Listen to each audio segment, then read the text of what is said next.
Bismillahirrahmanirrahim. Assalamualaikum warahmatullahi wabarakatuh. Perkenalkan, nama saya Alfira Ramadhani Ode. Saya mahasiswi dari Institut Agama Islam Negeri Parepare, Prodi Tadris Matematika. Untuk beberapa menit ke depan, kita akan membahas tentang akhlak terhadap lingkungan alam. Baiklah, kita akan memasuki materi. Pengertian akhlak terhadap lingkungan alam. Akhlak kepada lingkungan adalah perilaku atau perbuatan kita terhadap lingkungan. Akhlak terhadap lingkungan yaitu manusia tidak dibolehkan memanfaatkan sumber daya alam dengan cara mengeksploitasi secara besar-besaran, sehingga timbul ketidakseimbangan alam dan kerusakan bumi. Akhlak yang baik terhadap lingkungan adalah ditunjukkan kepada penciptaan suasana yang baik serta pemeliharaan lingkungan agar tetap membawa kesegaran, kenyamanan hidup, tanpa membuat kerusakan dan polusi sehingga pada akhirnya akan berpengaruh terhadap manusia itu sendiri yang menciptanya. Dalam pandangan akhlak Islam, seseorang tidak dibenarkan mengambil buah sebelum matang atau memetik bunga sebelum mekar. Karena hal ini berarti tidak memberi kesempatan kepada makhluk untuk mencapai tujuan penciptaannya.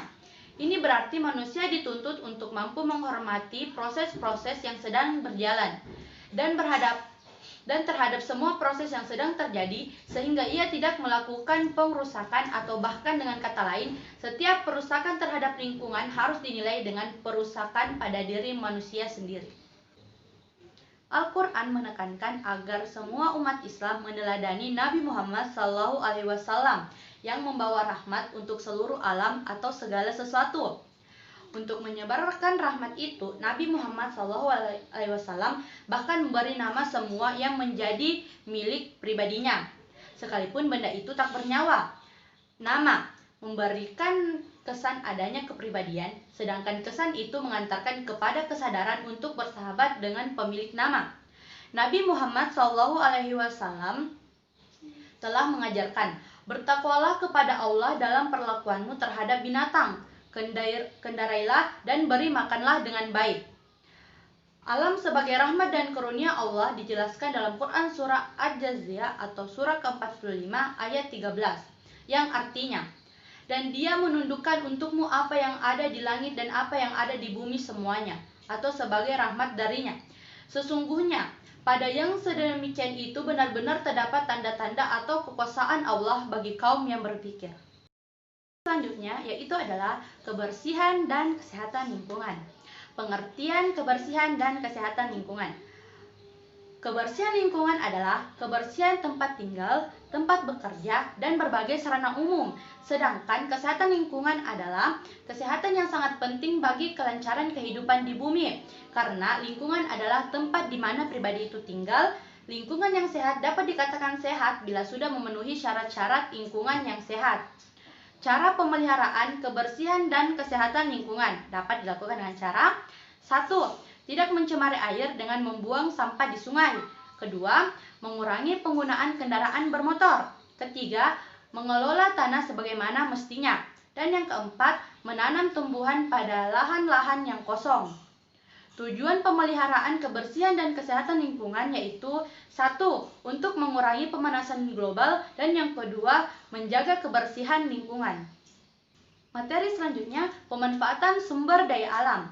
Setiap lingkungan hidup yang ada di sekitar kita, semuanya bermanfaat bagi kehidupan manusia. Mulai dari udara, air, hewan, dan tumbuh-tumbuhan. Udara sangat berguna bagi kehidupan manusia, yakni untuk bernafas. Karena sedetik saja kita tidak bisa menghirup udara untuk bernafas, maka hidup akan berakhir. Air sangat berguna untuk minum. Tidak sedikit manusia yang mati karena kehausan. Bahkan hewan dan tumbuh-tumbuhan akan mati bila tidak ada air. Hewan, terutama hewan ternak yang halal, ada yang berguna untuk dimakan, ada yang bermanfaat untuk dipergunakan tenaganya, seperti kerbau untuk membajak sawah, kuda dan unta untuk berkendaraan. Sedangkan tumbuh-tumbuhan berguna untuk dimakan, seperti buah-buahan dan sayuran. Dan ada juga yang digunakan sebagai bahan bangunan untuk kayu bakar dan lain sebagainya. Allah Subhanahu wa Ta'ala berfirman, yang artinya, dan dialah yang menundukkan lautan untukmu, agar kamu dapat memakan daging yang segar ikan darinya. Dan dari lautan itu kamu mengeluarkan perhiasan yang kamu pakai. kamu juga melihat perahu berlayar padanya, dan agar kamu mencari sebagian karunia-Nya, dan agar kamu bersyukur. Selanjutnya, dampak tidak menjaga lingkungan alam. Pengeksploitasian terhadap sumber daya alam yang harus dilakukan secara profesional tidak boleh berlebihan. Jika mengeksploitasi sumber daya alam secara berlebihan, maka ekosistem lingkungan bisa rusak sehingga masyarakat setempat dan juga industri tersebut akan mendapatkan dampak buruknya.